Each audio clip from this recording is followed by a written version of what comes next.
7월 10일 수요일, 오늘 10% 이상 급등한 종목과 그 이유에 대해서 알아보겠습니다. 오늘 장은 오후 4시 키움증권 기준으로 코스피 지수는 0.02% 상승한 2867.99포인트로 마감했습니다. 외국인은 매수, 기관은 매도로 임한 가운데 개인은 매도로 대응했네요. 한편 코스닥 지수는 0.22% 하락한 858.5포인트로 마감했습니다. 외국인과 기관은 매도로 임한 가운데 개인은 매수로 대응했습니다. 그럼 본격적으로 오늘의 급등 종목들을 살펴볼게요. 오늘 10% 이상 급등한 종목은 총 33종목으로 코스피에서는 11종목, 코스닥에서는 22종목이 나왔습니다. 이 중 상한가 종목은 코아스, 태양금속, DTNCR로 3종목이고요. 오늘 하한가 종목은 없었습니다. 총 33개의 급등 종목 중 상위 30개 종목들을 섹터별로 묶어보니 3개 테마로 나눠볼 수 있었어요. 그 외 나머지는 개별 이슈로 오른 종목들인데요. 먼저 1번 한동훈 후보 섹터입니다. 여론조사 기관인 엠브레인 퍼블릭에 따르면 전국 18세 이상의 남녀 2,003명을 대상으로 당 대표 적합도를 물었더니 국민의힘 지지층에서는 61%가, 무당층에서는 45%가 한동훈 후보라고 응답했습니다. 그 뒤로는 원희룡 후보, 나경원 후보, 윤상현 후보 순으로 높은 응답률을 기록했다고 전해졌는데요. 해당 소식에 한동훈 후보 관련주들이 일제히 강세를 보였습니다. 다음은 2번 에너지 저장장치 섹터입니다. 최근 에너지 저장장치와 관련한 재료로는 테슬라가 시장 예상치를 웃도는 2분기 차량 인도량을 발표한 가운데 차량 판매 실적 외에도 에너지 저장장치 부문이 사상 최고 실적을 기록했다는 소식이 있었습니다. 일론 머스크는 지난 1월에 열렸던 실적 발표회에서 수년 동안 에너지 저장장치 사업이 전기차보다 훨씬 빠르게 성장할 것이라 말했고 실제로 그렇다고 언급한 바 있어요. 테슬라뿐만 아니라 국내 기업들도 에너지 저장장치 시장에서 점유율을 높이기 위해 노력하고 있는데요. 지난주 목요일에는 삼성 SDI가 미국 최대의 전력기업인 넥스트에라 에너지에 에너지 저장장치용 배터리를 대규모로 납품한다는 단독 기사가 전해진 바 있습니다. 삼성 SDI는 넥스트에라 에너지에 6.3GW시 규모의 에너지 저장장치용 배터리를 공급하기로 하고 막바지 조율 작업에 들어갔다고 전해졌는데요. 업계에서는 삼성 SDI와 LG에너지솔루션 같은 국내 배터리 기업들이 전기차 시장의 캐즘 속에서 에너지 저장장치를 통한 돌파구를 만들고 있다고 분석했습니다. 에너지 저장장치란 태양광이나 풍력 에너지처럼 날씨에 따라 전기 생산량이 들쭉날쭉해지는 설비에 필요한 필수 설비라고 알려져 있습니다. 햇빛이 많은 날에 남는 잉여 에너지를 저장해놨다가 햇빛이 없는 날에 꺼내 쓰는 식인데요.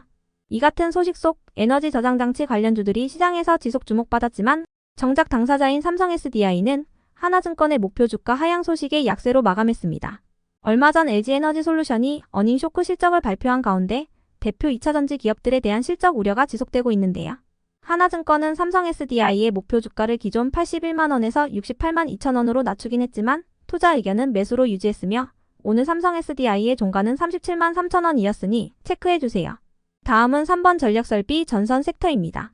전력기기 산업이 호황을 누리고 있는 가운데 LS전선이 미국 해저 케이블 생산시설 투자를 위해서 자회사인 LS그린링크에 투자를 결정했다고 공시했습니다. 투자 규모는 약 9,400억 원 규모로 LS전선의 자기 자본 대비 2.5%에 해당하는 금액인데요.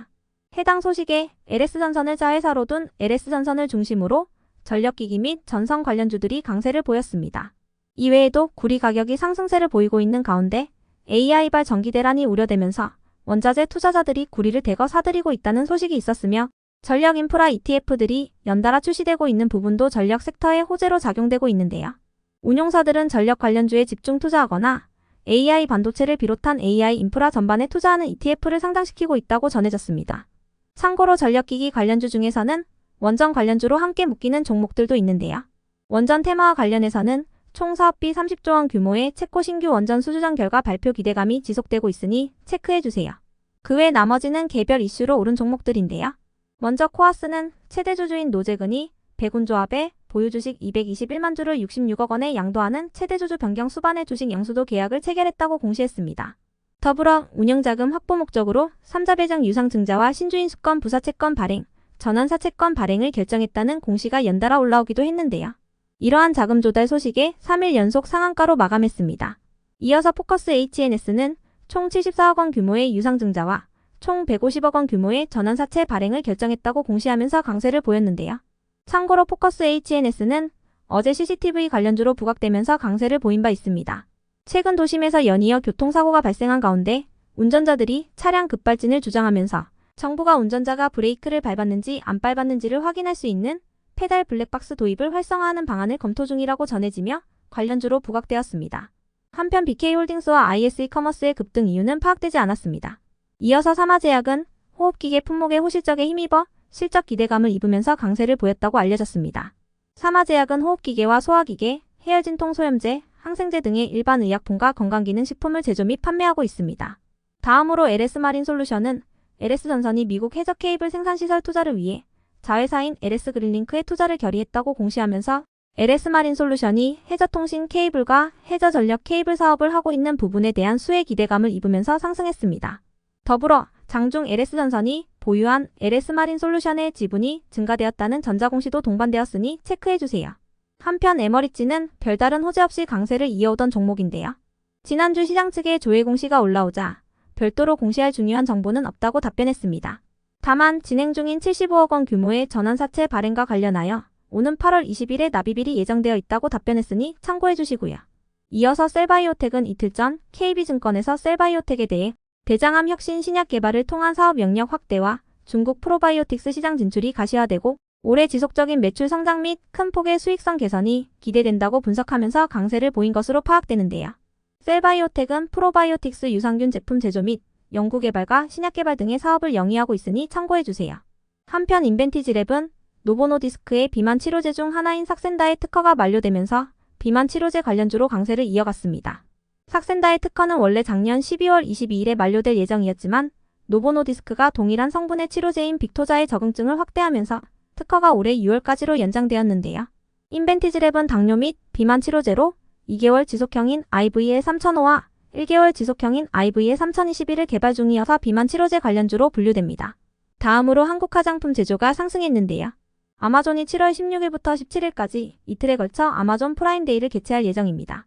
아마존 프라임데이는 아마존의 대규모 온라인 할인 행사로 수백만 건의 할인 혜택을 제공한다고 전해졌는데요. 아마존 프라임데이는 아마존 매출의 큰 부분을 차지하고 있으며 아마존은 작년에 열렸던 프라임데이에서 127억 달러의 미국 내 온라인 매출을 기록한 바 있습니다. 해당 소식에 최근 아마존이 K뷰티 기업들을 대상으로 K뷰티 컨퍼런스를 개최했던 사실이 재차 부각되면서 한국 화장품 제조가 화장품주로 상승세를 이어갔습니다. 이어서 대덕전자가 상승했는데요. 삼성전자가 한국 시간으로 밤 10시부터 프랑스 파리의 루브르 박물관에서 갤럭시 언팩 행사를 개최할 예정입니다. 이 자리에서 삼성전자는 두 번째 인공지능 스마트폰이자 새 폴더블폰 시리즈인 갤럭시 Z 폴드와 플립6를 공개한다고 전해졌는데요. 갤럭시 링과 갤럭시 워치, 버즈 등의 신제품도 함께 소개될 예정입니다. 해당 소식에 대덕전자가 삼성전자의 PCB 등의 기판을 공급 중이라는 사실이 부각되면서 강세를 보였는데요. 이외에도 NH투자증권에서 대덕전자의 2분기 실적에 대해 긍정적으로 전망한 부분도 호재로 작용됐습니다. 목표 주가는 동일했습니다. 끝으로 HLB글로벌은 어제 장마감 후 바라바이오를 인수했다고 공시하면서 시간을 상한가로 마감했던 종목입니다.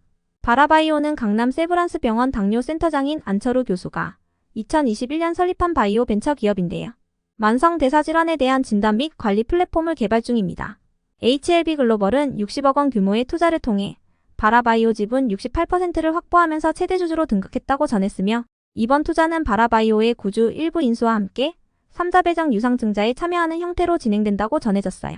김강재 HLB글로벌 대표는 이번 인수를 통해 개인 맞춤형 헬스케어 솔루션으로 국내 실버 산업을 선도하는 기업이 될 것이라고 전했습니다. 그럼 오늘의 거래량과 거래대금 상위 종목들을 시장별로 살펴보고 마칠게요.